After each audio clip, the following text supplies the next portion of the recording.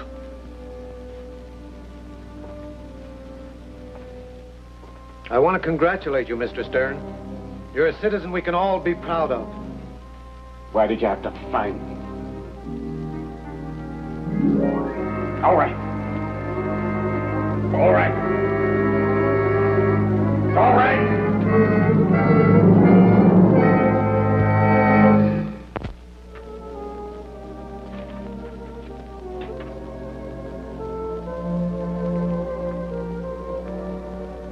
Mr. Stern? Yes? Well, I just came by to thank you. For what? Nothing. Just my life. I'm the girl who was in the hospital. Oh. I'm surprised to see you up and about so quickly. Quickly, almost a month. A whole month in that creep joint. How'd you find me? The people in the lab. Well, they shouldn't have given you my name. There were no thanks necessary. Oh, modest. That's cute. Well, at least there's one thing that's rare about me, huh? My blood type. I am happy to see you up and about, miss. Lynn. Marta Lynn. Marta without the H.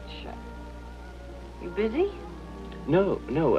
Won't you come in and have some coffee? I was Yeah. just having some. I guess I could use some.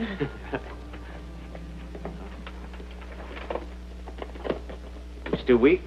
Oh, I'll live. Is your father taking care of you? Oh, you got quite a sense of humor.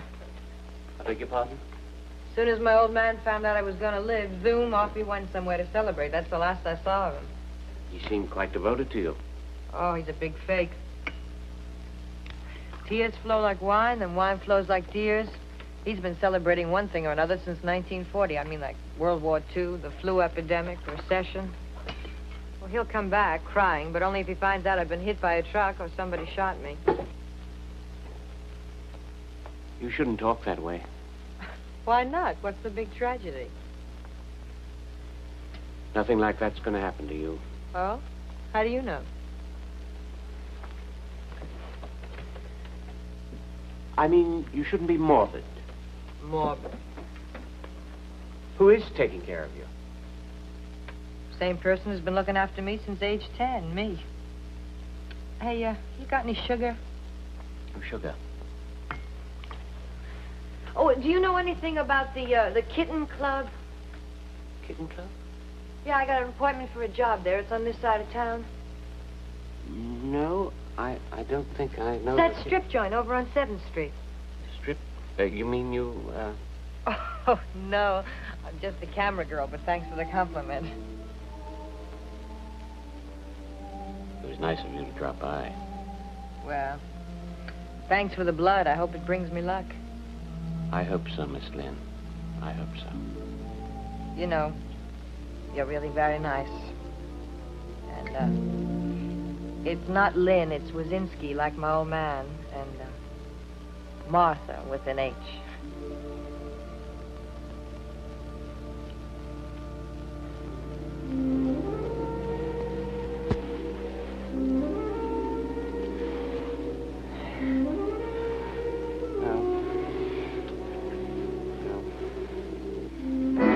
No. No, please, God, no.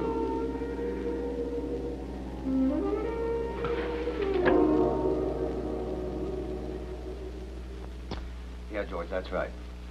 Yeah, I'll meet you at court 9:30 in the morning. Well, both the men will be there. Where's the girl? Sure, just a second, George. Where's the girl, Lieutenant? What girl? Well, I don't know. She's still in the hospital, I guess. No, she's not there. She left a week ago. Where does she live? George, hold on a second. Look, Mr. Stern, are you all right? Something's going to happen, Lieutenant. George, I'll call you back in the morning, yeah. Lieutenant, that girl's going to die. Well, it happens to the best of us. No, I mean violently and soon. At your little crystal ball? I tell you, Lieutenant, this is no How's time. she going to die? I don't know how. Mr. Stern, maybe you ought to see a doctor. Please, where does she live? I don't know. Call the hospital. You call the I hospital. did. They wouldn't tell me. Mr. Stern, it's late and I'm tired. Look, Lieutenant, you came to me and made me do something I didn't want to do. You tricked me into it, and now you're involved, too. All right. You want to play crystal gazer? Fortune teller? Get me General Hospital. Take it easy. Relax. Fine time of night to come busting into a person's house. I ain't That's all right. Just busting. take it easy, lady. I'll be here in a minute.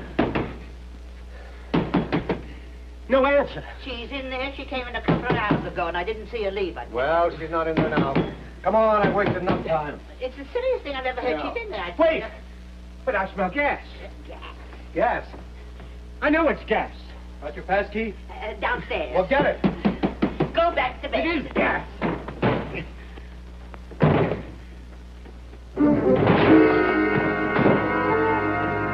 I told you something was going to happen. I told you. I told you. I knew it. I knew this would happen. She's perfectly all right. Come on, let's get her out of here.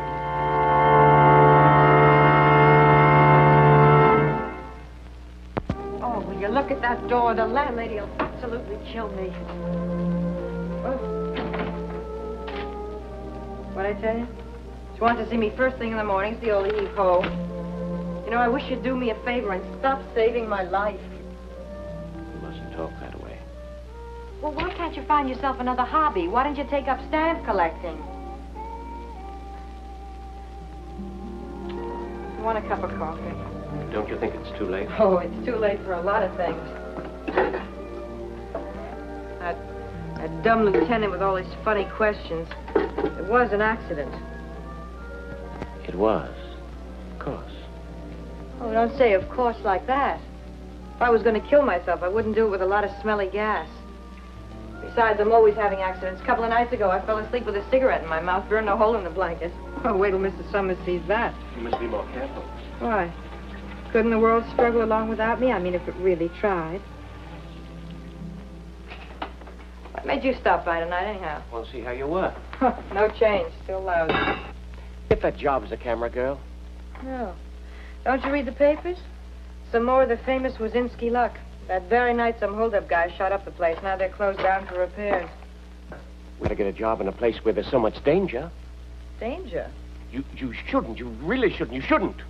Look, Mr. Stern, you just gave me some blood. You didn't adopt me. I'm sorry. Oh, I'm sorry, too. It's just that I'm not used to having somebody worry about me. It makes me nervous. I've got an idea. What? I'm a tax accountant, you know. So? Can you type? I'm hardly the secretarial type. Well, really, it doesn't matter very much. I mean, if you can print carefully with pen and ink. You offering me a job? Yes. Why? Well, I feel a sort of responsibility for you. Why? Just do. You really mean that, don't you? Yes. For crying out loud. Look, it would be easy. You could move into my house, and then we would... Oh. Oh, no. No, but Please don't misunderstand me. You see, it's not a very big house. But there's plenty of room. I could sleep in the attic or even get a room next door. I just thought it would be easier. Will you do it? I'd very much like to help you. Well, I sure don't have any better offers, and it'd be a pleasure to get out of this dump. Thank you, Miss Lynn. Wazinski. Wazinski. I thought guys like you went out of style a couple of centuries ago.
Martha, I chose not to go swimming so soon after lunch.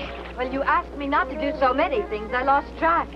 Besides, I was only kidding. I fooled him, too. Oh, your friend looked a little upset. I thought I'd make like a hero. Why should I be upset? Thank you very much, young man. For what? Big laugh. I swim 10 times better than he does. Oh, yeah? Prove it. Please don't go in. You might get a cramp. Go under. This don't do that routine is beginning to bug me. Now, will you let go? Martha, please don't go in. I'm getting a little bored with being treated like a 6-year-old child, Mr. Stern. Martha! Martha!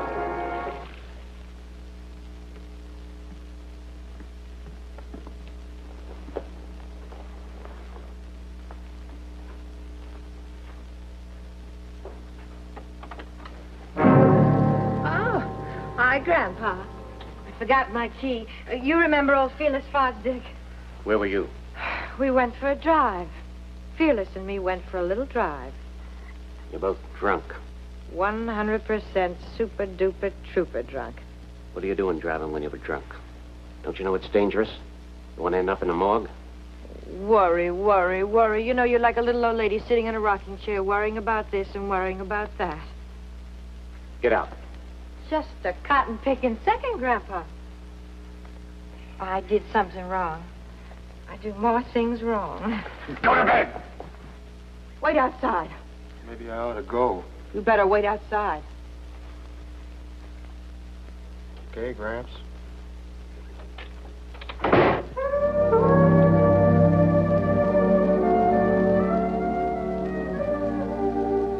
What's the matter with you?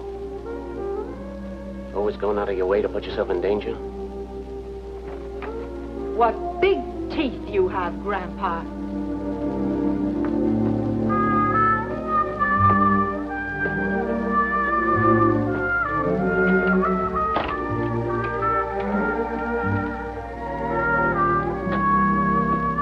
Martha, I'm sorry. Did you believe it? At first I got a bang out of this kindergarten routine. Martha, if you'd only listened to me, perhaps I could explain what I'm Mr. Stern. All right. I'll show you.